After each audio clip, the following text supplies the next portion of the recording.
En lo profundo de los reinos antiguos, cuando los hombres aún temían al cielo por los dragones que un día lo habitaron, nació un secreto que jamás debió sobrevivir al paso del tiempo. Un fragmento, una reliquia envuelta en fuego, memoria y conocimiento prohibido. Durante siglos, muchos creyeron que su historia era solo un mito tallado en páginas olvidadas, un susurro perdido entre templos derruidos y crónicas incompletas. Pero la verdad es que la leyenda nunca terminó. Porque aquello que perteneció a la llama oculta, aquello que los viejos monjes juraron proteger con su vida, sigue respirando entre nosotros, escondido, vigilante, esperando. Esta es la crónica silenciada de un linaje de sombras, la persecución de los guardianes, la sangre derramada por reyes ambiciosos y las voces que, desde el pasado, intentaron advertirnos de lo que estaba por venir. Una historia que ha cruzado imperios, bibliotecas secretas y organizaciones modernas que prefirieron callar antes que revelar lo que realmente encontraron. Hoy, por fin, su eco vuelve a nosotros. Prepárate para escuchar aquello que los poderosos jamás quisieron que supieras. Prepárate para mirar donde ellos siempre temieron. Esta es la profecía del fragmento carmesí. Si te gustan estos relatos, no olvides suscribirte para más emociones. Capítulo 1. El manuscrito en cenizas. A menudo, los archivos más reveladores no son aquellos que sobreviven ilesos al paso del tiempo, sino los que llegan a nosotros mutilados, chamuscados, aferrándose a su última hebra de existencia. Tal es el caso del manuscrito que la historiografía moderna conoce únicamente como Codex Ignis, aunque ese no fue su nombre original. Ningún estudioso ha logrado recuperarlo. Ningún rey del pasado lo habría permitido. Y sin embargo, su sombra recorre siglos, como si el propio documento se negara a desaparecer del todo. Los hechos comienzan, o al menos así lo aceptamos oficialmente, el 14 de febrero de 1263, cuando la abadía de Saint-Béthanier ardió durante la madrugada en un incendio tan repentino y violento que los monjes afirmaron haber visto lenguas rojas, espesas como sangre, serpenteando en silencio por las vigas. La estructura colapsó en menos de una hora, y aunque la región entera atribuyó la catástrofe a un rayo, el cielo aquella noche estuvo limpio, inmóvil y sin señales de tormenta. El único superviviente del claustro, el joven escriba Etienne de Rochefort, declaró, según consta en una carta que hoy se conserva parcialmente, que el fuego no quemaba como un fuego común. No calcinaba la madera ni ennegrecía la piedra, escribió. Era un fuego que buscaba algo. Esta frase, durante siglos considerada un desvarío provocado por el trauma, se resignificó cuando, entre las ruinas, los aldeanos hallaron al propio Etienne aferrado a un objeto ennegrecido, protegido bajo su cuerpo como el último acto desesperado de un hombre consciente de que cargaba con algo que no debía caer en manos equivocadas. Aquel objeto era el manuscrito. O mejor dicho, lo que quedó de él, 12 hojas carbonizadas, algunas reducidas a un borde frágil que se deshacía al contacto con el aire. Pero a pesar del daño, hubo algo que sobrevivió con una tenacidad inexplicable. Un símbolo dibujado en tinta escarlata, tan vívida que parecía reciente. Una serpiente draken mordiéndose la cola, rodeada de signos circulares que aún hoy nadie ha podido descifrar completamente. Para la mayoría de los historiadores del siglo XIX, el símbolo fue clasificado como una variación herética del Ouroboros. Pero los estudiosos especializados en iconografía draken sostienen que se trata, en realidad, de un sigilo perteneciente a la Orden de la Llama Oculta. Esta sociedad secreta, si es que realmente existió más allá de los rumores y los fragmentos documentales, habría sido responsable de proteger conocimientos ancestrales, peligrosos, ligados a los primeros imperios draken. No conocimiento militar, según interpretaciones recientes, sino algo mucho más delicado. Conocimiento capaz de alterar la estructura misma del poder. Lo más inquietante, sin embargo, no fue el símbolo. Fueron las últimas palabras legibles del manuscrito. Unas pocas líneas, escritas con trazo tembloroso. Cuando el fragmento sangre nuevamente, los reinos caerán bajo una misma sombra. Esta frase, ignorada durante siglos y relegada a la categoría de mito, adquirió un significado perturbador cuando, en 2024, fue presentada como evidencia en un juicio económico secreto que involucraba a varios directores de bancos internacionales. Pero esa es una historia que aún no nos corresponde contar. Para entender cómo se llegó a ese punto, debemos regresar al origen: el fuego, el monje que sobrevivió y el contenido parcial del Codex Ignis. A pesar del estado ruinoso del documento, expertos en paleografía lograron reconstruir algunas secciones. Entre ellas, una descripción que menciona algo llamado el fragmento carmesí. El término aparece repetido 4 veces, siempre acompañado de advertencias, pero nunca de detalles explícitos. Como si los escribas medievales hubieran temido nombrarlo por completo. Como si su mera definición fuera una amenaza. Muchos especularon, sin pruebas suficientes, que se trataba de una reliquia Draken, un trozo de materia desconocida asociado a rituales y saberes prohibidos. Otros sugirieron que era simplemente una metáfora para un conflicto político. Ninguna interpretación encaja del todo. Etienne, según cartas posteriores, afirmaba haber escuchado un pulso dentro del manuscrito, como si las cenizas mismas guardaran un latido leve, casi imperceptible, pero innegable para quien pasara suficiente tiempo con ellas. Durante años fue objeto de burla académica, hasta que su correspondencia desapareció misteriosamente de los archivos reales. Las copias existentes no están completas. Trozos enteros parecen arrancados por manos ansiosas o temerosas.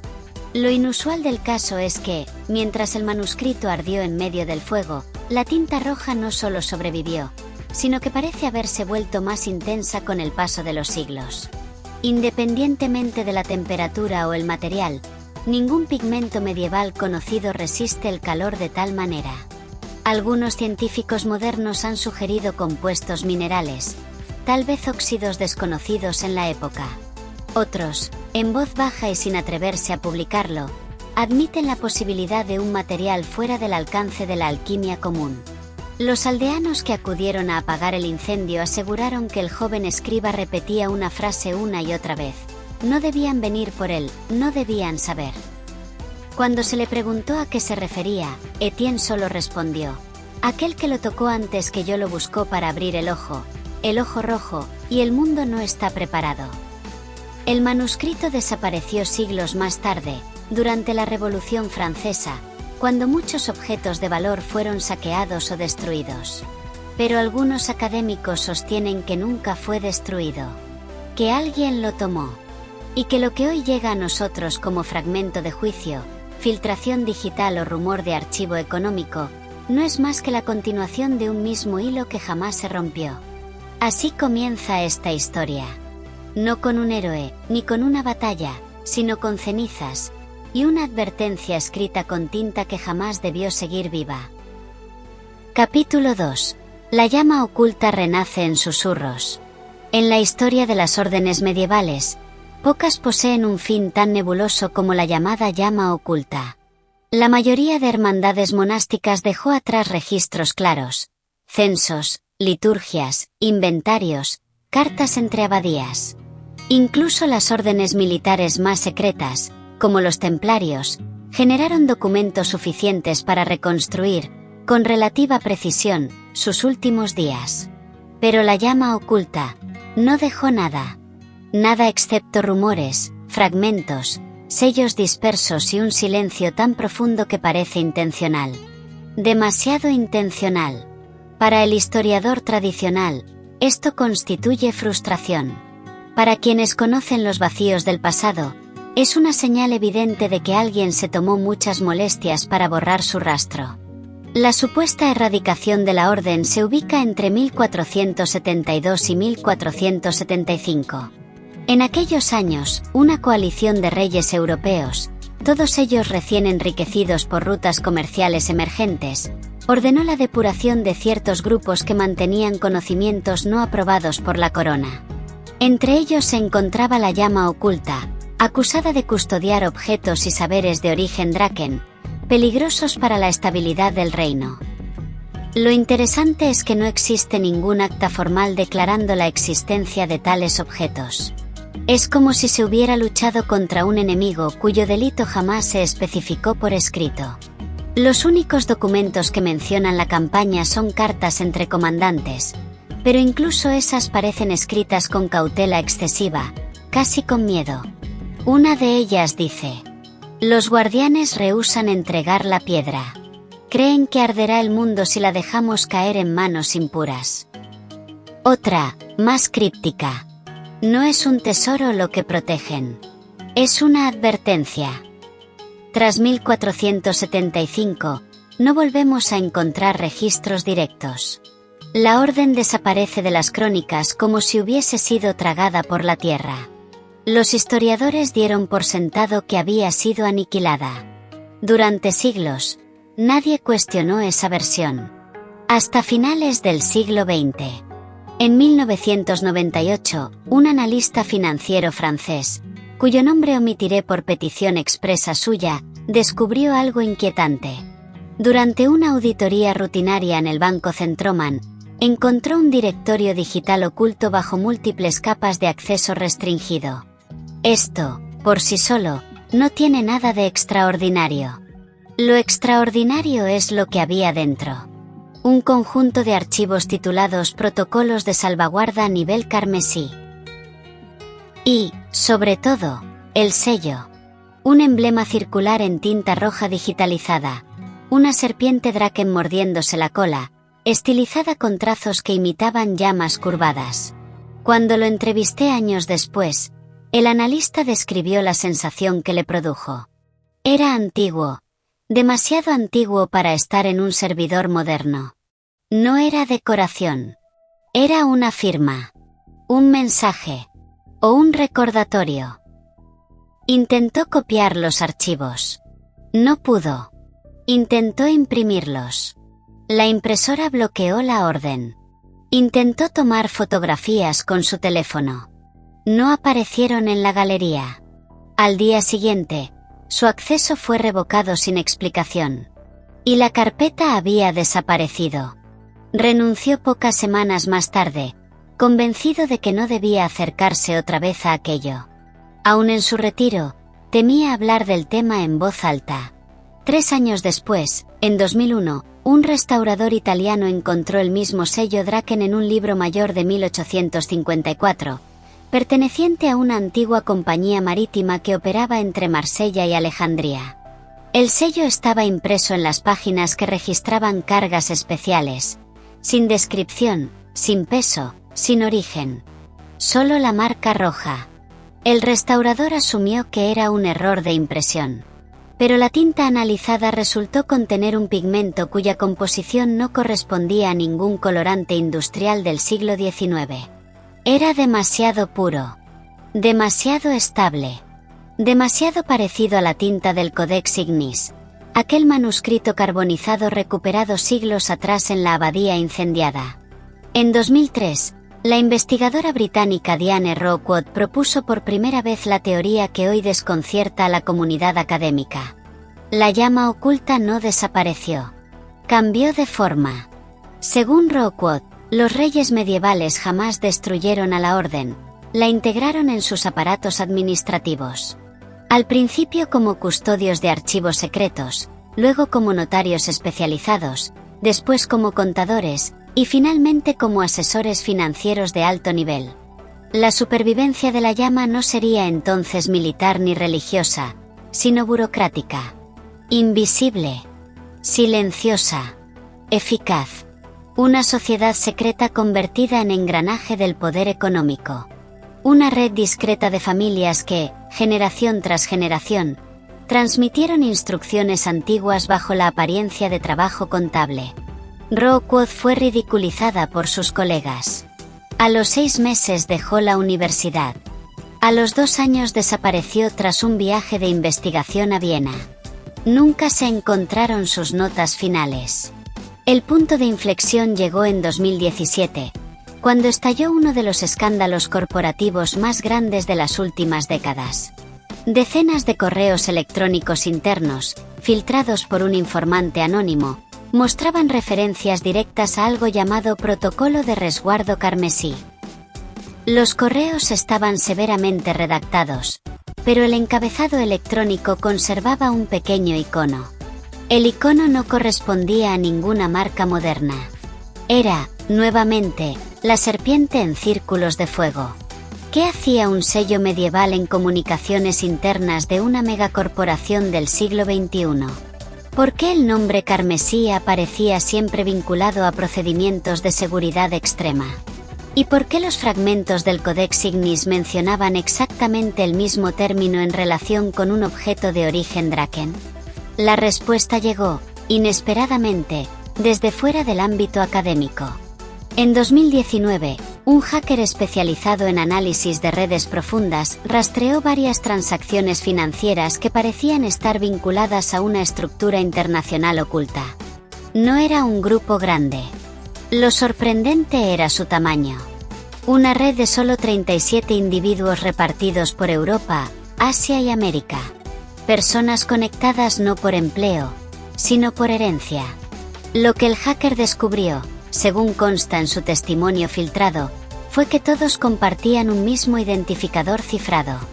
Y ese identificador llevaba incorporado, en minúscula resolución, el sello de la llama oculta. Eso cambió la discusión. Ya no se trataba de un mito medieval, no de una coincidencia simbólica, no de una leyenda incómoda. Era una estructura real, una red de poder, un linaje. Y lo más inquietante es que, tras seguir las conexiones financieras, el hacker concluyó que la red no estaba protegiendo riqueza. Estaba protegiendo información.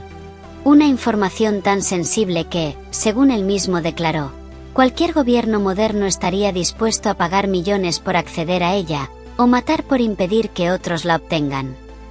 El hallazgo volvió a centrar la atención en un elemento olvidado durante siglos. El fragmento carmesí. Si la llama oculta sobrevivió. Si se infiltró en el sistema económico mundial. Si continúa operando en secreto. Entonces la pregunta inevitable es: ¿qué están protegiendo ahora? ¿Y por qué ese algo es tan valioso como para justificar siglos de silencio? Las respuestas, aunque fragmentarias, apuntan siempre en la misma dirección. La reliquia Draken. La piedra roja. El conocimiento prohibido. Y los documentos modernos que contienen el sello parecen demostrar que alguien, una facción, un grupo, una familia dentro del linaje, no está protegiendo. Está usando. Y lo está haciendo en secreto. En un mundo incapaz de comprender la magnitud del error. Aquí termina el capítulo. Y aquí comienza realmente el peligro. Porque lo que sigue en esta crónica demuestra que el fragmento carmesí no es un mito encerrado en el pasado. Es la llave de un poder que está funcionando ahora, mientras lees estas líneas. Si esta historia te está atrapando tanto como a mí al narrarla, no olvides apoyar este viaje. Cada suscripción ayuda a que nuevas leyendas cobren vida. Únete al camino antes de que el próximo secreto sea revelado. Suscríbete y continúa explorando más historias. Capítulo 3. El fragmento carmesí. Si existe un objeto capaz de unir el pasado mítico de los Draken con la inquietante realidad contemporánea, ese es el fragmento carmesí. Su sola mención ha sido motivo de persecuciones, desapariciones documentales y disputas académicas que rara vez trascienden al público. Es, por decirlo de manera directa, la pieza más peligrosa de este rompecabezas. Pese a que sus referencias son escasas, los rastros que encontramos coinciden con demasiada precisión como para ser casualidad. No es una historia fabricada. No es un símbolo poético. Todo indica que se trata de un objeto real, uno que ha cambiado de manos, forzadamente, a lo largo de los siglos. Y el mito Draken. Las leyendas Draken, recopiladas en fragmentos arcaicos de los siglos V y VII, hablan de piedras engendradas por el corazón del fuego primordial, capaces de almacenar conocimiento vivo. No se trataba de metales preciosos ni de esencias mágicas como las que pueblan los relatos folclóricos, sino de algo más sutil. Un soporte de información. Pero no información escrita en palabras o cifras, sino algo que los Draken llamaban memoria resonante. Según la traducción más aceptada, aunque sigue siendo materia de debate, estas reliquias podían guardar impresiones, ecos, patrones de pensamiento, y transmitirlos a quien tuviera la capacidad de escuchar su pulso. El término escuchar es literal. Muchos textos Draken describen la piedra emitiendo un latido débil, como el de un animal dormido. De ahí que algunas culturas posteriores las llamaran piedras vivas. El fragmento carmesí sería uno de estos objetos. El más grande, o el más puro, o quizá el único que sobrevivió al colapso del antiguo reino Draken. 2. La primera aparición documentada.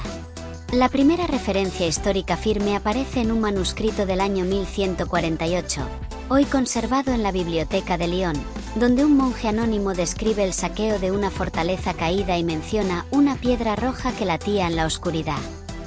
Lo curioso es que el texto es extremadamente racional para su época. El autor evita adornos y se concentra en descripciones físicas.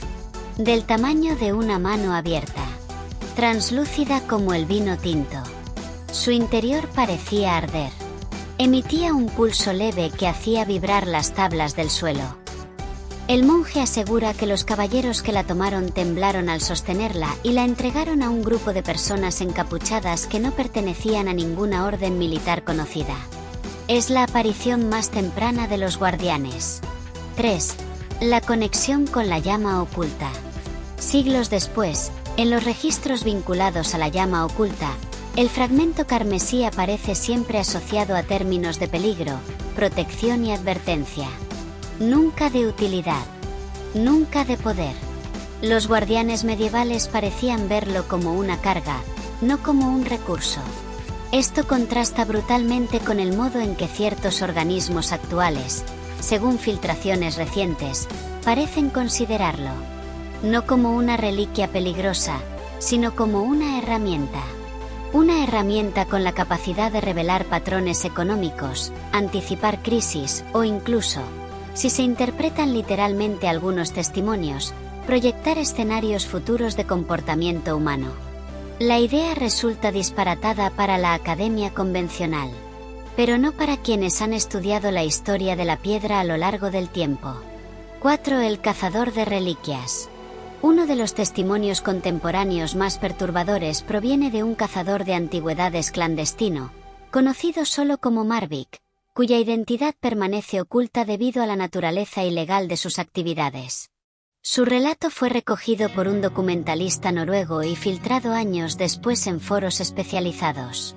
Marvik asegura haber sido contratado en 2012 por un coleccionista privado para recuperar un artefacto de alto valor histórico que presuntamente se encontraba en un laboratorio subterráneo ubicado en algún punto de Europa Central. El trabajo le pareció, desde un inicio, sospechoso, demasiada seguridad para una simple reliquia arqueológica. Cuando logró infiltrarse, como él mismo narra, se topó con una habitación recubierta de vidrio blindado, donde científicos operaban máquinas que no supo identificar. En el centro, suspendida por campos electromagnéticos, flotaba una piedra roja del tamaño de un puño. Pensé que era algún tipo de exhibición, dijo. Pero entonces la vi palpitar, como si respirara. Describe un pulso visible, un destello rojo que se expandía desde su núcleo hacia la superficie, repitiéndose cada pocos segundos. Los científicos tomaban notas frenéticamente. Uno de ellos murmuró: «El patrón se acelera». Marvik asegura que lo que sintió entonces no fue miedo, sino un tipo de presión interna, algo parecido a una voz callada, como un pensamiento ajeno que se cuela sin permiso. Lo que ocurrió después jamás quedó claro. Su testimonio está incompleto. Solo afirma que escapó sin el objeto, renunció al contrato y comenzó a sufrir pesadillas recurrentes donde veía ciudades colapsando bajo un resplandor rojo. La entrevista termina con una frase inquietante. No era una piedra. Era un mensaje. Y despertó. Hubo desapariciones y silencios. A partir de 2015, los rastros sobre el fragmento carmesí se vuelven más confusos. Investigadores que preguntaron demasiado desaparecieron de los medios. Archivos que mencionaban la piedra fueron digitalizados y luego eliminados sin rastro.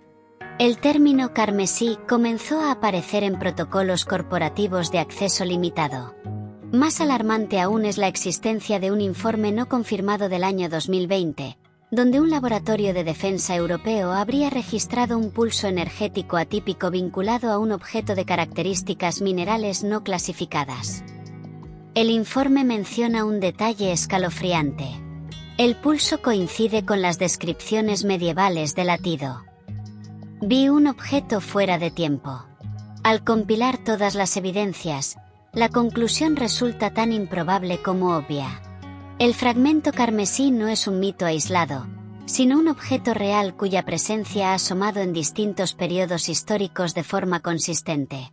Lo más desconcertante es que su comportamiento, ese pulso, esa aparente reactividad, no parece haberse debilitado con los siglos.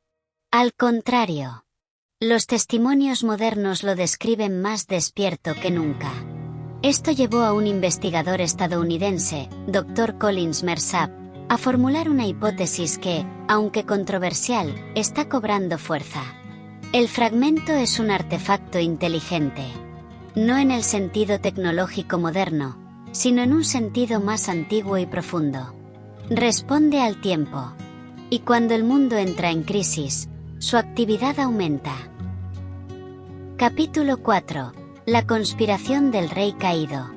Entre todos los episodios que rodean la historia del fragmento carmesí, ninguno ha provocado más discusiones, o silencios incómodos, que la figura enigmática del monarca conocido solo como el rey caído. Curiosamente, este título no aparece en los libros tradicionales. Ninguna genealogía oficial lo menciona, ningún museo conserva su retrato y ningún archivo real admite haber albergado documentos firmados por él. Sin embargo, los registros secundarios, las crónicas censuradas y los documentos comerciales de su época lo nombran una y otra vez, como si se tratara de una sombra poderosa cuyo nombre verdadero fue suprimido de forma sistemática. ¿Por qué? Porque este rey fue quizá el primer gobernante de la historia en intentar usar el fragmento carmesí como arma política y económica. Y porque su derrota, si es que realmente fue derrotado, no borró su linaje. Solo lo escondió. Y el rey sin nombre. El monarca gobernó en algún punto entre finales del siglo XIII y principios del XIV. Los historiadores suelen referirse al con títulos genéricos: el soberano del reino central, el regente sin estandarte, el rey rojo. Pero en los documentos más antiguos, aquellos escritos a mano por mercaderes y cronistas independientes, se lo llama de forma constante: el caído. El origen de este apelativo es incierto. Algunas teorías hablan de una caída literal, un accidente o un atentado del que sobrevivió, pero que lo marcó con paranoia y desconfianza. Otras lo atribuyen a una caída moral, un desvío que habría llevado al rey a traicionar pactos sagrados, forzando a la llama oculta a separarse de él. Lo único certero es que este rey conocía la existencia del fragmento.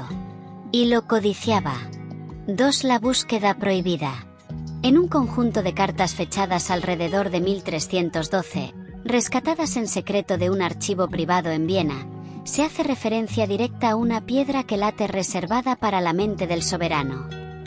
Las cartas describen reuniones nocturnas, pagos exorbitantes a alquimistas y rastreos de mercaderes provenientes del este, buscando rumores sobre una reliquia Draken. Una misiva particularmente inquietante enviada a un consejero real dice: si logro que la piedra responda a mi voluntad, no habrá consejo que me contradiga. No habrá reino que se me resista. No habrá futuro que no pueda ver. Este fragmento es crucial porque sugiere que el rey creía que la piedra podía alterar decisiones, prever crisis, o incluso manipular el destino económico de sus tierras. Una visión demasiado moderna para un monarca medieval. Demasiado cercana a ciertos informes confidenciales de nuestro propio siglo. 3. La traición a la llama oculta. Según documentos de la orden, los pocos que sobrevivieron, La llama oculta consideraba al fragmento un peligro extremo. No debía usarse, solo resguardarse. Pero el rey caído no compartía esa visión. Él no quería proteger la reliquia. Quería despertarla. La orden, fiel a sus juramentos, se negó. Así estalló la primera escisión conocida entre poder político y poder oculto. Una confrontación silenciosa, sin ejércitos formales, pero cargada de asesinatos selectivos, desapariciones y manipulación de archivos. Se dice que el rey envió espías disfrazados de monjes para infiltrarse en un monasterio de la llama. El ataque terminó en un incendio inexplicable, descrito como un fuego rojo que no consumía madera, sino tinta. Las similitudes con incidentes modernos son demasiado precisas para ignorarlas. 4. El pacto con los prestamistas. El detalle más perturbador aparece en un códice mercantil del año 1314, donde se menciona que el rey firmó acuerdos con prestamistas extranjeros, hoy considerados precursores de los grandes bancos, para financiar la búsqueda del fragmento. Los contratos incluían cláusulas insólitas. Pagos realizados no en monedas, sino en derechos de sucesión. Porcentajes del futuro comercio del reino.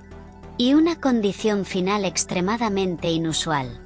El conocimiento obtenido será propiedad compartida. No se especifica qué tipo de conocimiento. Pero los símbolos que acompañan la cláusula son inequívocamente Draken. Esto implica algo devastador. El rey caído no solo intentó obtener el fragmento. Intentó convertir su poder en capital. Un anticipo primitivo de la manipulación económica moderna. V. La caída y el silencio. Los documentos sugieren que la llama oculta logró interceptar al rey antes de que culminara su ritual. Las fuentes hablan de una noche de cenizas donde la reliquia fue arrebatada de manos reales. No se sabe cómo ocurrió. No se sabe quién participó. No se sabe quién sobrevivió. Pero hay una constante. Tras este episodio, todas las referencias al rey fueron borradas. Sus sellos rotos. Sus estandartes destruidos. Su nombre eliminado de genealogías oficiales. El reino siguió existiendo. La monarquía también. Solo él desapareció. De ahí su título. El caído, el borrado, el rey al que no se le permite existir. Pero su linaje, esto es lo que más importa, no se extinguió. Documentos de herencia del siglo XVII mencionan la sangre del caído en relación con familias que más tarde fundarían corporaciones financieras cruciales en Europa. Una de esas familias aparecerá, siglos más tarde, vinculada al protocolo de resguardo carmesí del siglo XXI. ¿Vi derrotado? ¿O infiltrado? La interpretación tradicional de los hechos sugiere que la orden venció al rey. Pero una teoría más peligrosa comienza a tomar forma entre historiadores marginales y analistas independientes. La llama oculta no destruyó la ambición del rey. La absorbió. La integró. Dejó que su linaje y sus ideas sobrevivieran dentro de la estructura misma que intentó detenerlo. Si esto es cierto, significa que parte de la orden siguió siendo fiel a su misión original, pero otra parte heredó la tentación del rey. Y esta facción, silenciosa, calculadora, podría ser la que hoy manipula mercados internacionales desde las sombras. El rey no fue derrotado. Fue multiplicado. 7. La conexión con el presente. En 2022, un documento filtrado en una investigación bancaria menciona un apellido que coincide, fonética y etimológicamente, con uno de los descendientes del rey caído. Ese apellido aparece asociado a una junta directiva donde varios miembros usan un sello circular rojo para firmar protocolos internos. El mismo sello Draken. El mismo símbolo de la llama. Y allí, en una nota marginal, escrita a mano, se lee: el linaje del caído conserva la clave.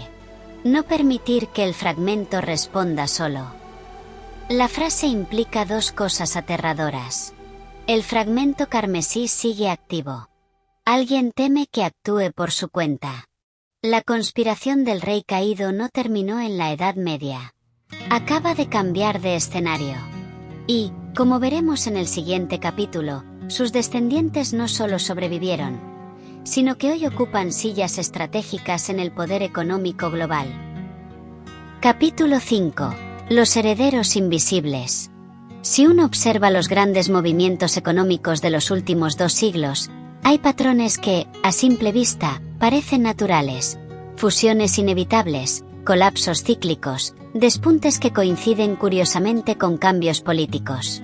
La historia económica moderna, sin embargo, tiene un vicio: esconde demasiado bien sus errores y sus manos. En este capítulo examinaremos la presencia silenciosa, casi fantasmal, de ciertos apellidos que reaparecen una y otra vez detrás de bancos privados, cámaras de comercio y fondos de inversión imposibles de rastrear. Y aunque para muchos son solo coincidencias, para quienes estudiamos la historia de la llama oculta, estas coincidencias tienen olor a herencia. A herencia del rey caído. Y el mapa de los nombres prohibidos. En 1871, un académico húngaro de apellido Kovács elaboró un estudio genealógico sobre familias aristocráticas desaparecidas. En su lista apareció un linaje que él llamó la estirpe borrada, un conjunto de familias cuyos registros parecían interrumpirse en el siglo XIV, para luego reaparecer súbitamente en el siglo XVII con versiones modificadas de los mismos apellidos. Lo que Kovács nunca supo, y lo que jamás habría imaginado, es que esos apellidos coinciden letra por letra con los nombres asociados al rey caído. La conclusión es perturbadora. El linaje sobrevivió, pero disfrazado. Algunos de estos nombres reaparecen como comerciantes textiles, otros como dueños de rutas marítimas. Y, a partir del siglo XVIII, como fundadores de bancos privados que hoy mueven capitales suficientes como para desestabilizar países enteros. Sin embargo, lo verdaderamente desconcertante no es su riqueza. Es su silencio. 2. El papel del Consejo de los Cuatro. Documentos financieros de finales del siglo XIX mencionan reiteradamente a un grupo conocido como el Consejo de los Cuatro, una junta de inversionistas anónimos que tenía poder sobre decisiones económicas en varias regiones europeas. Sus nombres no aparecen en ningún papel oficial. Todo se hacía a través de intermediarios y firmas codificadas. Lo que sí se conserva es un registro privado, subastado ilegalmente en 1998, donde se puede leer: los descendientes directos acuerdan mantener la vigilancia. Lo que custodiaron nuestros ancestros no debe dispersarse. A simple vista parece una frase ritual, casi poética. Pero, en el contexto del linaje del rey caído, cobra un significado mucho más siniestro. No se trata de dinero. No se trata de tierras. Se trata del fragmento carmesí. 3. Los signos en los contratos. Durante décadas, investigadores independientes han señalado un símbolo recurrente en ciertos contratos privados. Un círculo rojo, muy tenue, apenas perceptible, ubicado normalmente en la esquina inferior izquierda. En la mayoría de los casos pasa desapercibido. Los notarios lo consideran un sello decorativo, un capricho estético. Pero no lo es. Es el mismo círculo Draken presente en los documentos medievales del rey caído. El mismo que la Orden de la Llama Oculta utilizó en sus registros internos. Y el mismo que se encontró en el Códice Mercantil del siglo XIV, donde el rey pactó con prestamistas extranjeros. ¿Cómo es posible que un símbolo supuestamente erradicado hace 7 siglos siga apareciendo en papeles modernos? La respuesta solo puede ser una.